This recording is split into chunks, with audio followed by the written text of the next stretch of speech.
all other countries that our diversities are strength. India എന്ന് പറയുന്നത് ലോകത്തിലെ മറ്റെല്ലാ രാജ്യങ്ങൾക്കും ഞങ്ങളുടെ വൈവിധ്യമാണ്, ഞങ്ങളുടെ വ്യത്യസ്തതയാണ്, ഞങ്ങളുടെ ശക്തി എന്ന് ലോകത്തിലെ മറ്റു രാജ്യങ്ങൾക്ക് കാണിച്ചു കൊടുത്ത ഒരേ ഒരു രാജ്യമാണ് India. Now, what is it that protects our people, our languages, our different traditions, our histories? It is the constitution of our country. നമ്മുടെ നാട്ടിലെ വ്യത്യസ്ത രാജ്യങ്ങളിലെ വ്യത്യസ്ത ജനവിഭാഗങ്ങളുടെ അവരുടെ സംസ്കാരത്തെ, അവരുടെ ചരിത്രത്തെ, വ്യത്യസ്ത ഭാഷകളെ സംരക്ഷിക്കുന്നത് എന്താണ്? അത് ഇന്ത്യ രാജ്യത്തിന്റെ ഭരണഘടനയാണ്.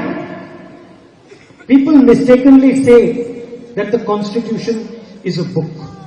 തെറ്റിദ്ധരിച്ചുകൊണ്ട് നമ്മൾ പലരും പറയും കോൺസ്റ്റിറ്റ്യൂഷൻ എന്ന് പറയുന്നത് ഒരു പുസ്തകമാണ്.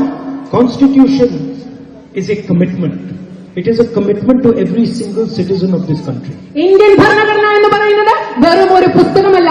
ഇന്ത്യൻ ഭരണഘടന എന്ന് പറയുന്നത് ഈ രാജ്യത്തെ ഓരോ പൗരനോടുമുള്ള ഒരു വാഗ്ദാനമാണ്, പ്രതിബദ്ധതയാണ്, ഉറപ്പാണ്. It is a commitment to every individual that we will allow you to live peacefully and happily in this country. Indian